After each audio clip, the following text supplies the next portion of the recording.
Welcome to Executive Access, your home for real talk with industry leaders. I am your host, Jamie Tazi. Today I'm speaking with Flore Saint Fleur, Vice President at Avanade. Flore has a distinguished career in tech sales, leading across many of the top technology companies. She also served her country honorably in the U.S. Army. And she talks about the greatest leadership lessons she experienced in both military and civilian life. She talks about the tension line between transparency and optimism that you have to hold as a leader. She also discusses providing clarity as a North Star and the importance of leading with empathy. Flore is a purpose-driven leader and individual who I respect greatly. Let's dive in. Welcome, Flore. I'm so happy to have you here on Executive Access.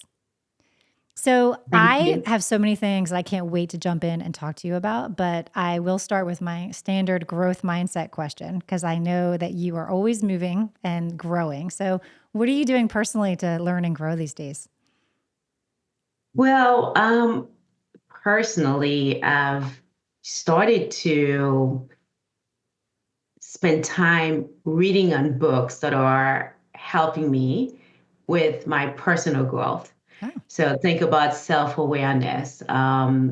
Sometimes as when you're going through rapid growth, you tend to kind of put yourself in a box and forget about how do you grow personally? How do you get to your calling? And so I've been spending time, like one of the books that I've been reading is one that says, "Don't believe what you think." oh, that that is a great book. I strongly recommend it, and it kind of helped me. It's by Joseph Norn, and what it does is really walk you through some of the things that you go through personally. It's all in your head, and then you need to put things into perspective and find guidance yourself to help you overcome any doubt that you might have in yourself. So doing that is helping me grow. But also from a professional standpoint, I would say that I spend time in finding support, like a community. Think about who is in your village. mm, Associate myself with people that been through my path before or that had walked in my shoes that I can be vulnerable with and I can share my experience of what I'm going through and some of the things that I'm inspired to be and share that with these people and they can kind of relate the experiences with me and be able to share and really provide me support. And I found that and I wish I had done that sooner in life. But in the last couple of years, these are some of the things that I've really been focusing on is finding my village to help me with my growth.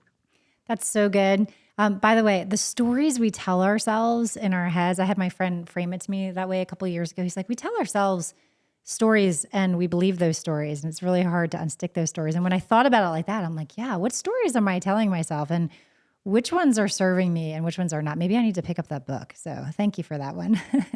Yeah. And The Village, the whole reason why this podcast exists is because I was remembering what it was like to be early in career and feeling like, I don't know what I'm doing. Who can I ask for help? And then as I got later in my career, feeling like some days it could be pretty lonely. You're supposed to have some of the answers and to have that village around you that can support you as you are a senior leader. So anyway, I love those two things.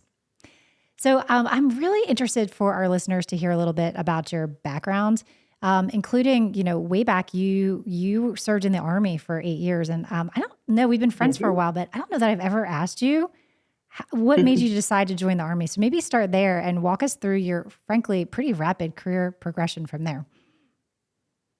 Of course. So it's pretty interesting. I remember after I came to this country and after high school, I went to a community college. And so it was time just going into my second year to transfer out to a 4-year college. And I'm the oldest of three kids. So my parents, they were volunteering to help me with paying for my college and hey, we'll get loans, whatever we have to do, we'll do. And then as I was thinking about my two other siblings and said, well, uh, we all a year apart. So if you start helping me, how are you going to be able to help my siblings? And I came across a recruiter in the Army And he started talking to me about how I can have an education, they'll pay for my school, and also talking about how they will help me go as a leader. And it was curiosity to begin. And I said, okay, well, let me find out more about it. And I did. And I was very amazed by just the type of leadership acumen that they help you build. I was amazed with the type of support that they provide to the soldiers at the time when I was thinking about going to the army. And it was an easier way for me to get acclimated really in being in a new country.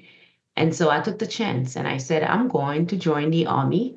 So not only to have new skill sets, but also be able to support my educational goal. And I did.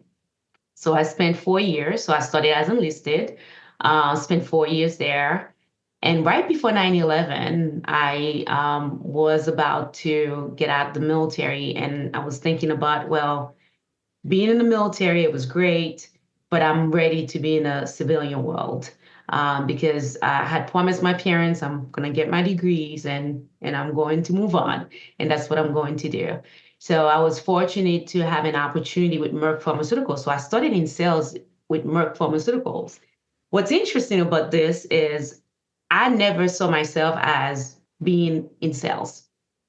My grad degree was not was but is in quality systems management, and I thought I would end up in a plant managing like a warehouse or something of that nature, never in sales. But the companies that I interviewed with, they those that were more logistic companies, they thought I was too nice. That was actually the feedback. And there were pharmaceutical companies that were looking for military people to groom into sales. And they were in love with me. And I said, well, maybe this is my calling. I'm going to take a chance once again and get into pharmaceutical sales, which happens two things that I've done in life that happen to be the best decisions I've made in life, but also that have shaped my career.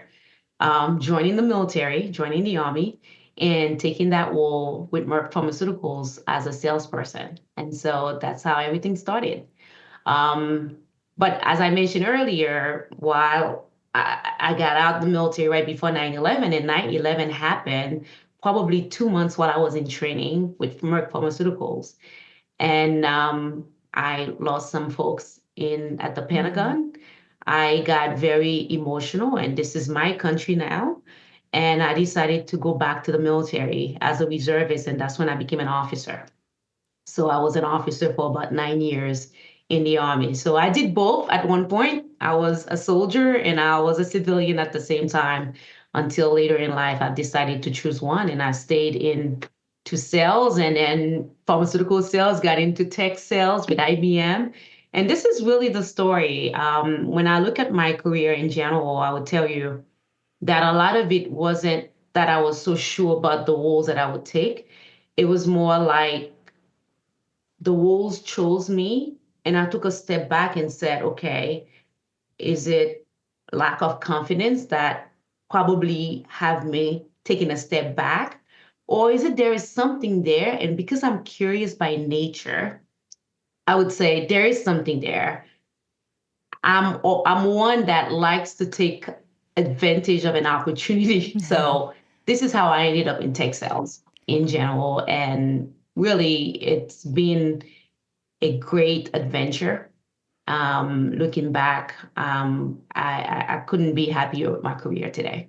Well, first of all, thank you so much for your service, Flore. I didn't know that story, and that you went back after 9/11.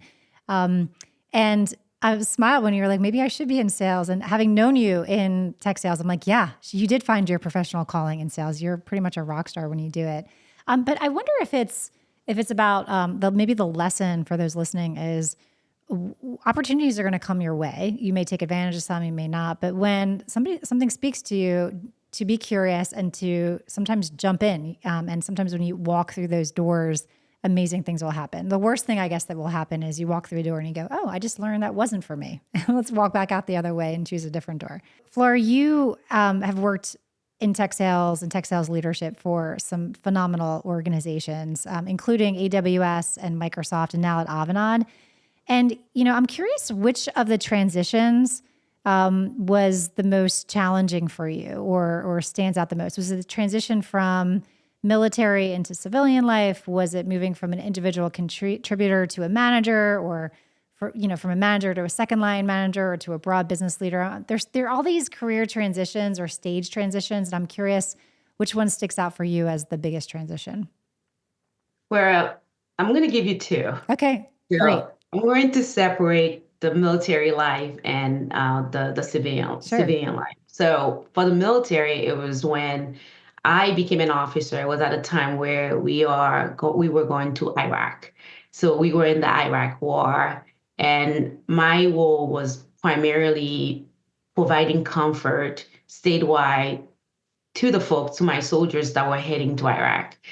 And that transition was hard because as a leader, and this is the same thing that I took with me going into the civilian life, is that you have to be able to balance um, transparency with optimism.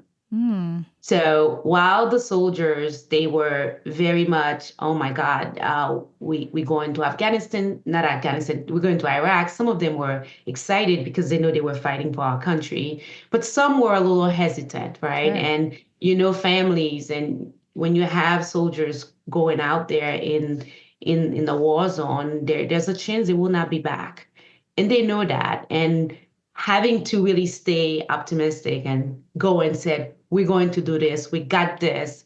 To me, it was a time that I don't wish on any leader to lead.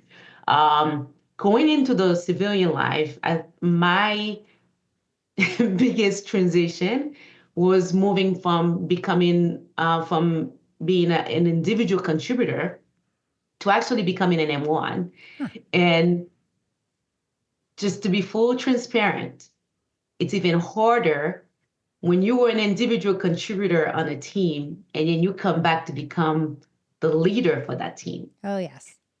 And the military has this say where when you get promoted into leadership in the military, they move you to a whole other team. They know how hard it would be to come back and manage your peers. And that was a transition for me. And again, looking back, it was an area of growth for me, to having to deal with ambiguity, but also it was a time when I was making that transition, the company was going through a lot of changes. And so when I look back now, there are a lot of things I would have done differently, right? But the most challenging part or aspect of my leadership career, I would say, during the Iraq War, to keep everybody positive when we Yeah. know that what we are going for, right? What we're going against, and also transitioning from being an individual contributor to becoming an M1. And I think it's still the hardest job out there. So when you were transitioning from an individual contributor to an M1, you took over the same team that you had just been on. Is that right? So Yes, differently yes. than what would have happened in the military. Mhm. What advice do you have to aspiring leaders who may be in that same situation? Any of your learnings or successes that you could pass on to get them thinking about it in advance? Because that still happens quite often in It in does. organizations. It does. Listen, if you're in that situation and this is your first transition into leadership and you happen to go back and manage your old team, I would say first, be a great listener, right?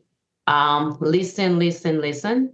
Second, believe in yourself that you belong there. I think a lot of times in the beginning for me is that sense of belonging. And a lot of times you might find yourself doubting yourself and the decisions that you make, right? Because leading in the military, it's slightly different, not a lot different, but slightly different than leading in the civilian world. And that was the transition. And for me, is if someone, you make sure that you believe in yourself Hmm. and you listen to your team, but also always put people first. I feel people first is my motto. If you do that, then everything will work out. But Listen, listen, listen, because that's a different. You're wearing a different hat when Oh, you come back yes. as a leader over your old team. That's great.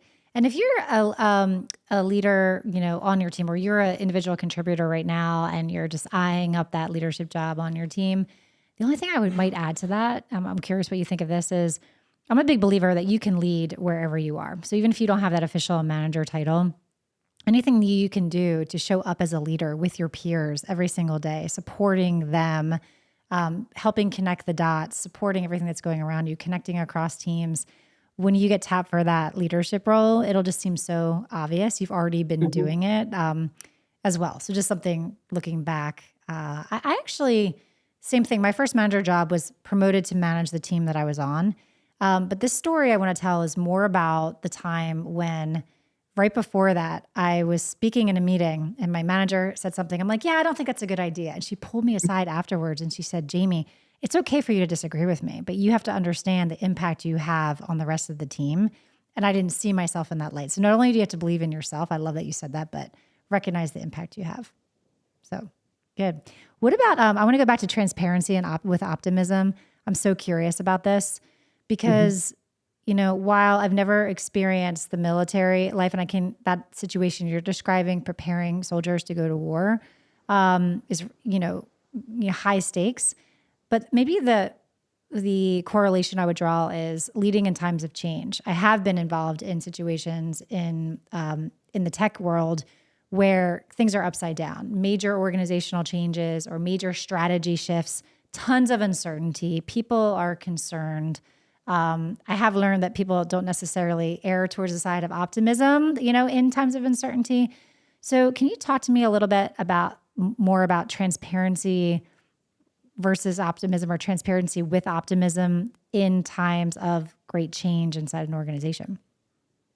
Sure. So, as an example, I I've had the opportunity to lead in times of change in a couple of organizations, right?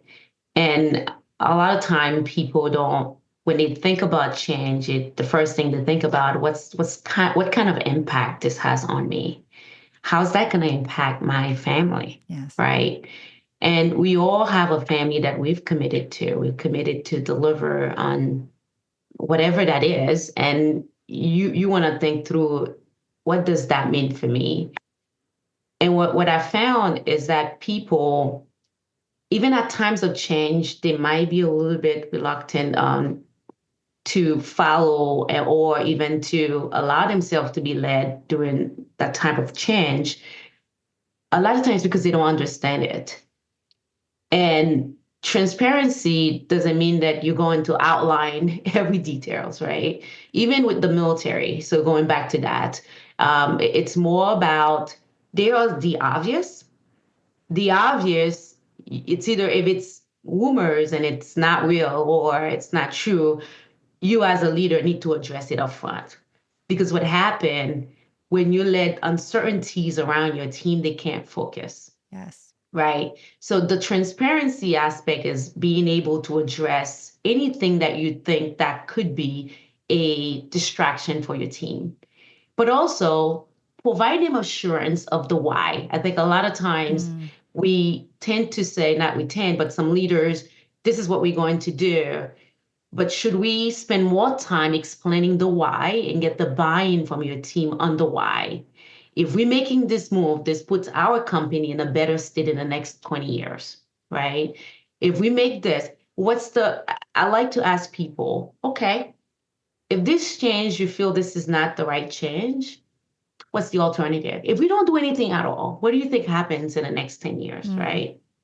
Whether to our country, to the world, right? Or to our company that we love so much. What do you think happened? And you always hear people's perspective going back and said, yes, there has to be a change. So you have to find a way to help people on that change. Okay, how would you implement the change? The change is going to happen. What's the best way to do it? And this is how you bring optimism into the conversation, where you find people within the team that can actually help promote that optimism with you. because it's never everybody feels down, right? There has to be a balance. So how do you bring that balance? So when I talk about transparency is really sense of direction, help set clear priorities, right? The why are we doing this? And how are we going to do it? But also opening the door for challenge, right? That doesn't mean I always tell my team, I don't have the answer for everything. So having you coming in, and if I'm sharing this, how we're going to do it, this is an open door policy. Tell me how I can do it even better. And if you can, then let's talk about it, right? That maybe your way is the right way. But we know at the end of the day, there's going to be a change. How do we make sure that we are successful in the mission that we are tasked to accomplish? So good. The why, and that if it builds credibility, sometimes when you're leading through change, everything's not figured out. You know the why, you know where you have to head, but how you get there is, kind of murky. And as a leader, if you say, like you just said, hey, I don't know how we're going to get there. Let's work on this together. Like, what are your ideas? Help. I think that builds a lot of credibility where people they get it. They're like, yeah, she's telling us everything she knows. I have had some leaders struggle with not being able in some situations to be maybe as transparent as they would want to be. There are certain things that are just not appropriate, from a senior leadership perspective to share broadly within the organization. Have you ever run into that where you're just like, man, some of the challenges and some of the feelings and the emotions I'm getting from my team, I get it. Like, I get it. And my job is to create optimism here, and I can't share too much, but I want to share, like, how do you get that balance right? Well, I can tell you, I was in a situation where I said to myself, "Ooh, I probably said too much." Yeah. But what I was doing is providing clarity, Yeah. right? And I realized later on it wasn't too much. Clear communication is key. And one thing I would say on that subject is that you cannot convince someone to change their mindset. What you can help someone is believing in the cause, which is the why. Because once they believe in it, naturally their mindset will change. So don't try to change anyone. It's really help them understand the why and why we're doing certain things and why we're making certain decisions. And again, provide set guidance, clear guidance for them, because I think everyone wants to see what's behind the door. You can't just put a big, right, wall and they can't see what the ultimate prize is going to be. So you also got to draw that line, or should I say, you should draw that picture for them so they know that, hey, ultimately we do this, and also set the expectations. There will be growing pains, right? So, and as we go through the growing pains, you're not going through them alone. We're going through them together. And again, Beautiful. it's all about a community. Beautiful. So providing that clarity is the North Star. I just had a thought. I've led through several transformations, and as a leader, especially if you're like a mid-level leader or senior leader, but not, privy to the most senior leadership, you go through all the process too. You go through all the fear, the feelings of loss, the things, and then you get yourself. And then by the time you share these things with your team, you're already several weeks into and cycles through that acceptance. And I remember the first time I was leading through a change, I forgot that. I'm like, hey, what's their problem? Like, why are they acting? And I'm forgetting that I came through that as well. So there's an empathy aspect of it that I'm hearing from you as well, like helping them just believe and bringing them along. So beautiful. Providing them a space to be vulnerable, right? And there are times you need to show your vulnerability as well as a leader, because that's what makes you human and make people, okay, well, thank you for sharing this with me. Like, okay, well, I'm also dealing with the changes, but I understand why. And this is why we have to stay focused and always take them back to the customer. I mean, in the field I'm in, we are very much customer obsessed, right? So we stay focused on the customer, then everything will work out. Excellent. That's a great anchor. So I would love to shift a little bit and talk about your passion for inclusion. I know you volunteer in a lot of programs, Women in Tech in Georgia. Your LinkedIn profile says you have a steadfast dedication to inclusion, and how I know you, I see you living that out every day, right? Tell me where that passion comes from and advice that you have for leaders that say, yeah, I want to build an inclusive team too. I want to have inclusive practice. What can leaders do to make sure that they're leaning into that? Sure. So, um, when I think about inclusion, and you and I have had many conversations around, what makes a leader great, right? When I think about the leaders that I've worked for, in present leaders, but also past leaders, there were so many things about them that I wanted to emulate as a leader. Partly when you think about leadership, you think about what kind of leader I want to become. And part of that is also how are you shaping the future leaders, Mm-hmm. right? And inclusion is not just about letting somebody in to say, hey, I've included you in every call, in every meeting. Have you provide a sense of belonging as well? So remember what I said earlier, the challenge is having a sense of belonging. Do you feel you belong? And how do you do that? I had a conversation with a friend not that long ago, and I was talking about how many are we going to see, like our generation, we've seen a lot of women leaders. Mm-hmm. And when I say a lot, means if I talk to my mom, she didn't see that many women in leadership in her time, right? In our time, we've seen a fair amount, and there's still a lot more work to be done. But when I think about the future, I see women that, especially in the tech world, we carry a lot of loads, right? Some of us are mothers, we are daughters and wives, and again, we want to be great at work. Like we wearing so many hats. We are super women. Um, but at the end of the day, a lot of us don't have the support. And part of it is sometimes some of us don't feel that we're being inclusive, right? Or included in have a sense of inclusion at work or a sense of belonging. And so I was fortunate enough that I can say the majority, I'm not going to say all, but the majority part of my career, I did feel that there was inclusion.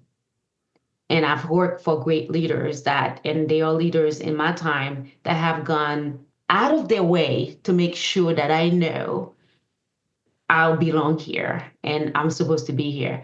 And so this is close to my heart because I see others that just didn't have the opportunity I had. Mm-hmm. And the best way for me to pay it forward is to get involved in those organizations and mentoring other women and really passing along the torch. Like this was passed by both men and women leaders in my life that took the time to really help me become who I am today. So this is my time to start doing the same thing and pass that along and pay it forward.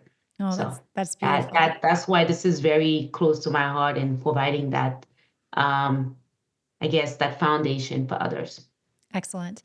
I share your experiences, mostly just amazing leaders that I've had the fortune to work with, and many tremendous female and male mentors in my career.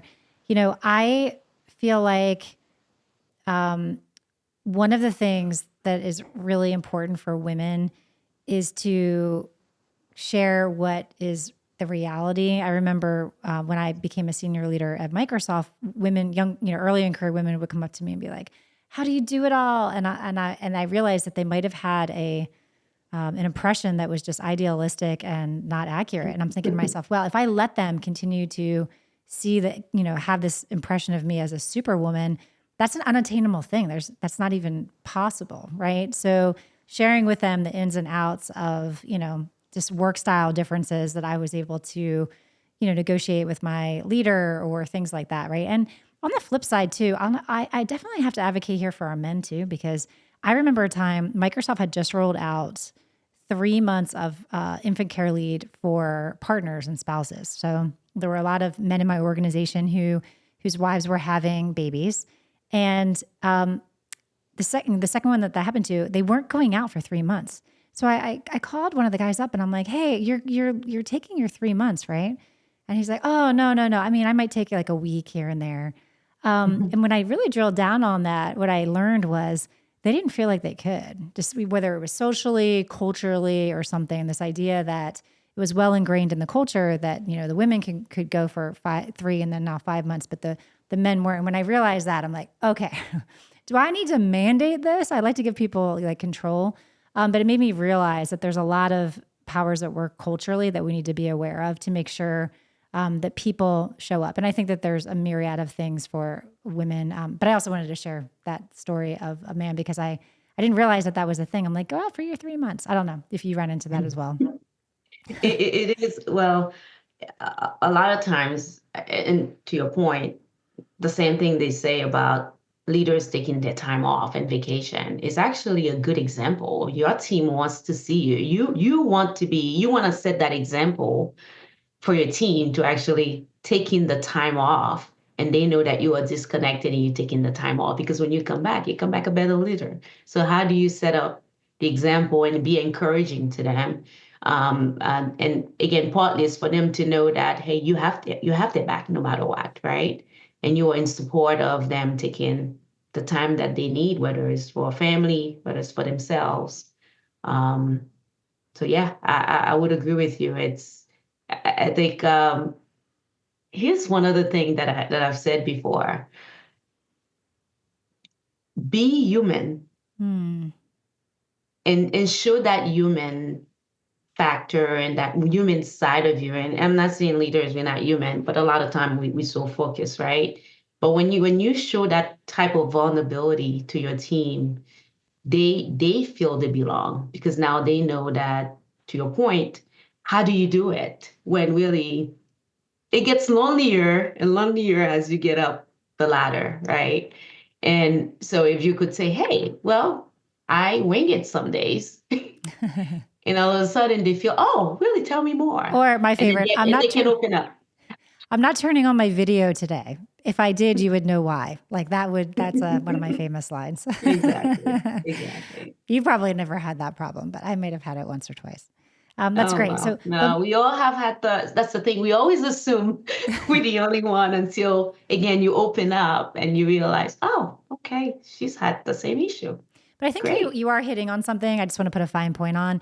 As a leader, and it took me way too long to realize this, modeling the way is so important. Back to the stories we tell ourselves, right? I remember for a long Mhm. time as I grew rapidly through the ranks into senior leadership roles, the story I told myself didn't keep pace with, you know, maybe how others saw me based on my position on the org chart or my title or just the amount of time that they spent with me. And so I really needed to make sure that I started to realize that everything I do was being watched. Every time I sent an email at midnight, and it was because I had taken off 3 hours earlier to take my son to the doctor. Nobody knew that. All they knew is that I was sending an email at midnight, and what is the impression that creates. So being intentional and in all ways to model the way. There's no right or wrong way of being. The only right way, though, is being intentional. So I'm here. You're giving me all Here's the kinds of thing. ideas. The ideas are popping talking to you, Flore. So thank you. Well, I tell you what, like you said, I try not to send email. I don't do emails on the weekends unless if my team, someone from my team gets an email from me, it's really, we have to. Like I need it. But again, you're trying to model, give people space to have time for themselves. And so when they come back to work, they definitely come back with their best selves. Excellent. Well, I really want to give some time to something that I'm really excited to hear about. Your leadership extends beyond tech sales, right? I mean, we already talked about some work in the community with women in tech in Georgia, et cetera, and some of the boards you're on. But one board you're on in particular is called International Women of Hope. And Mhm. it's where you're spending your time. It's you know around your passion for helping women internationally. Can you describe the organization a little bit and why you do the work you do? So I have been involved with International Women of Hope in probably in the last 4 years, if I'm not mistaken. Um, this is an organization that focusing in empowering women, um, primarily in Haiti, but they also have a chapter in the US. So they do a lot with women that have experienced domestic violence. They've gone to jails and prisons and work with those women, providing them support. They provide support in the Haitian community in Atlanta. In again, they tackle so many things, but what really drove me in joining them is is some of the things they were trying to do for Haiti. And being born there, I understand the struggle. And their primary focus was helping women with financial literacy, helping them know what is the budget, right? If you're putting a business together, how do we know how do we make sure that you have enough capital? What's your return on investment? Just some basic things that we might have taken for granted that those women don't know. They are in the process of actually building a center in Haiti to one of the areas closer to Cape Haitian is one of the cities in Haiti. And really their focus is providing a place where women, and not just women, but women and men, they can come in and they can worship. They'll provide them training. We talked about technology training for them. Given the state of Haiti now, it's so hard to do a lot there, but they are thriving, and I'm always amazed to hear about some of the things that they are looking to do, even though they know they have some limitations. And you and we've talked a lot about women in finance and just women understanding their money in general. So this is something that's very close to heart, and I happen to find a way to contribute and also provided them some support and advice to get access to more people and make greater impact on Haiti. Amazing. I love that you've incorporated time for leading to give back to communities that are important to you, and you in particular around the financial literacy and empowering people and women to break through poverty or tough situations they're in through the power of enablement and in particular financial literacy. So beautiful. Yeah. All Yeah. right. And you know what they say too? It's better to teach someone how to fish, right? Than actually bringing the fish for them. I'm kind of having my own translation in my head now, but it's their goal is really teaching those women in Haiti how to fish and be able to take care of themselves without relying on aids to get them by every day. That's a beautiful And, gift. and A yeah, beautiful gift. And all of the confidence and all the other good things that come along with being able to move into a position where you can support yourself and your family. So, yeah, and then you can also see the the relationship even with women in technology. So one of the things that they focus on is single women, providing them training in cybersecurity or in technology and helping. There's a single women program where, not single women, single mother program that empowers the women, the single mom in Georgia, to providing them a path to a better life so they can provide to their children, for their children. So all that you see the women, but also the men also benefit. So I remember we talk about I'm very inclusive. absolutely. I think everybody benefits So communities, families, exactly. generations, even, right? Yeah, so it's really how do you make a greater impact? I've been fortunate to be on the journey I'm on, but that's not a journey that I envisioned for myself 30 years ago when I was in Haiti. I never saw this type of journey evolve the way it has evolved for me. And you could say that when opportunity presented themselves, I was ready, right? Because you got to be ready. When the door opens, you got to be ready to go to the door. But not everybody has had the same opportunity. So how do you create opportunities for others? So that's what it comes down to. So, what advice, kind of bringing this up to for our listeners, like what advice would you give to a busy working professional listening to this podcast? They're on their way up, they're leading. You're a busy, executive, busy mom. You have a grown son and a young daughter.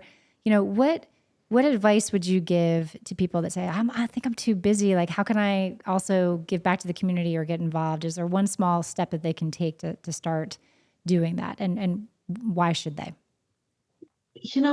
There are many ways. I feel we all, my way of giving does not have to be the same way you give, Mm, right? I think, even when you think about when people talk about work-life balance, it's very personal, yes, right? for sure. Work-life balance could be different for me than it is for you. You might try to emulate someone's work-life balance and it doesn't work for you, right? So you have Yes. to provide that environment. So there are people that can give by giving their time. Doesn't have to be money. Volunteer. I volunteered in the past, and I haven't had the chance to do it again, which I look forward to do next year because I have a goal sheet. Uh, hey, this is what I want to accomplish in 2025. Go to a shelter for veterans. I did that for a little bit. I got my son to do it with me. Again, the time it's invaluable that you can give to an organization.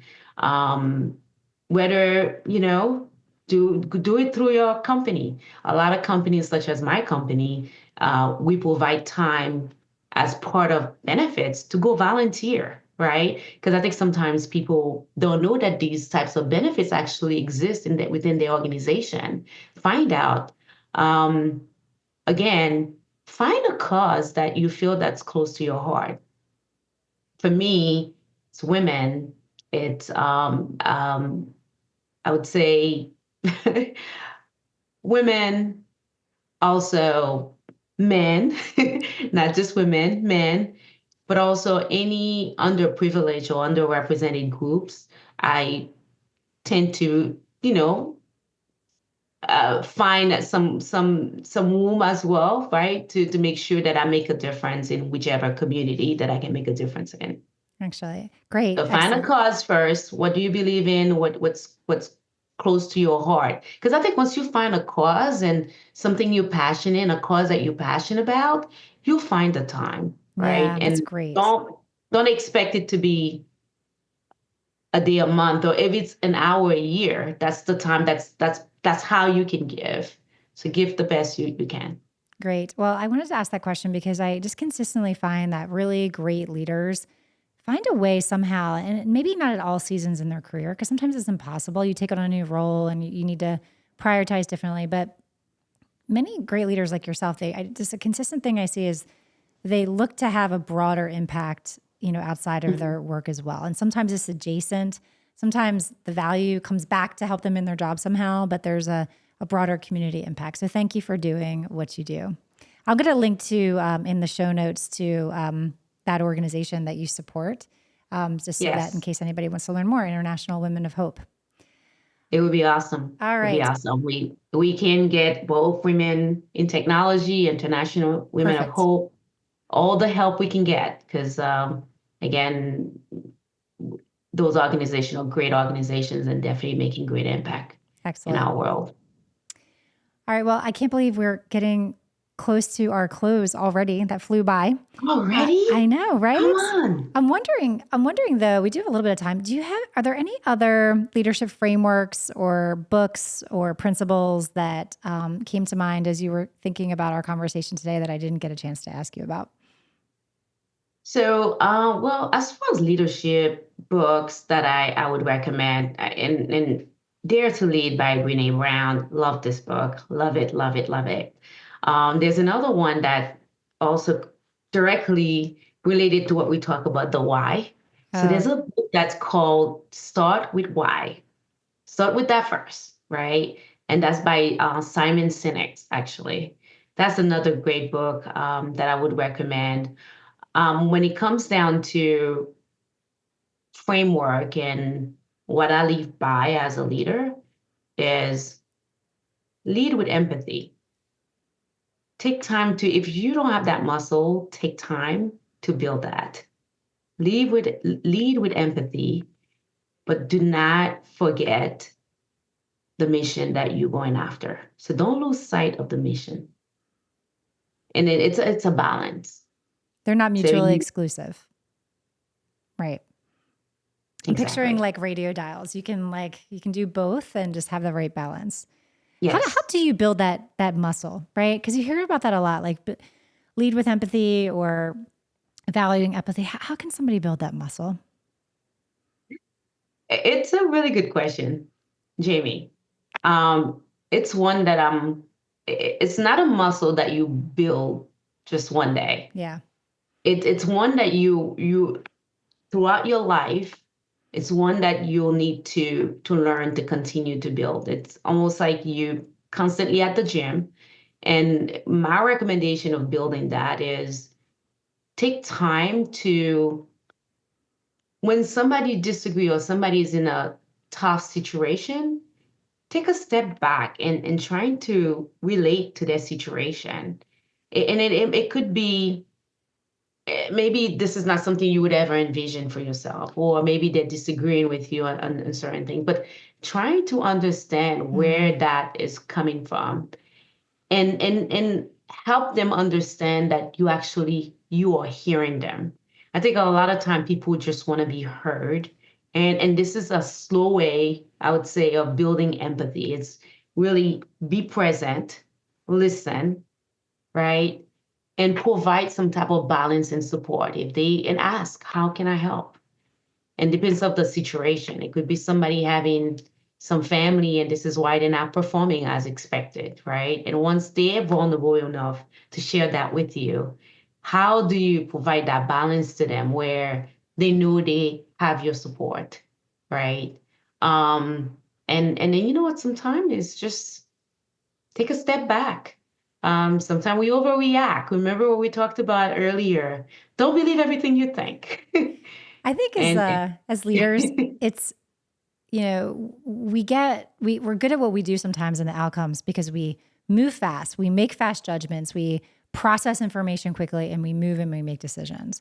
And Mhm. what I'm hearing you say is take a step back, take a second. Like I know because sometimes when you overdo those great competencies that lead to success, oftentimes when you overdo that, you might miss an opportunity to really understand what's going on, seeking to understand another person. And you know what the other through line is? You started with this curiosity. You said, "Oh, I think I went to the army because I was curious, and then learned about textiles and was curious." That's the through line there: curiosity around what's going on with people, what's going on in a Yes. situation. Why I always say, like, what's going on for what would it take for a really great person trying to do the right thing to act in a certain way, right? So good. The way you frame it, Curiosity, curiosity. curiosity, bias for action. Um, again, just do the right thing and put people first, put people at the center. And once you do that, naturally you'll see. I think the universe has a way of aligning itself for the betterment of all of us. You just got to see it, right? So I always ask a final question, and I wonder if you just gave me your answer, but we'll see. Because what you said was beautiful. Do the right thing and put people first. But I do always ask a final question, which is if you had to give one piece of advice about leadership, what would that be? Be yourself. Be yourself. People appreciate you showing your authentic self. Be yourself. And don't believe everything you think. Ask questions. I can't And wait. yeah, be present. Be present. I always feel going back to the military, there are so many lessons that I've taken with me. Is that at the end of the day, people always gonna follow a leader that shows authenticity, but also that can show some vulnerability. Because then they feel like they can relate to you. But if you look perfect all the time, then to your point, people always assume that, oh wow, this person never had a bad day, right? If you can be yourself, it's Yeah. so much less exhausting than feeling like you have to pretend Yes. you're perfect every day or pretend like you're somebody else or pretend like you're the image of another leader that you admire, right? So, what great advice. Well, Flore, I have so enjoyed getting to know you over the past many years, several years, but the last few years closely. You're an outstanding leader. I thank you so much for sharing your story and for sharing your leadership advice and learnings. And I know our listeners are going to just enjoy it very much. So thank you. Jamie, it's been a pleasure. I'm going to say this last thing. You have been a blessing to me. You've been a mentor.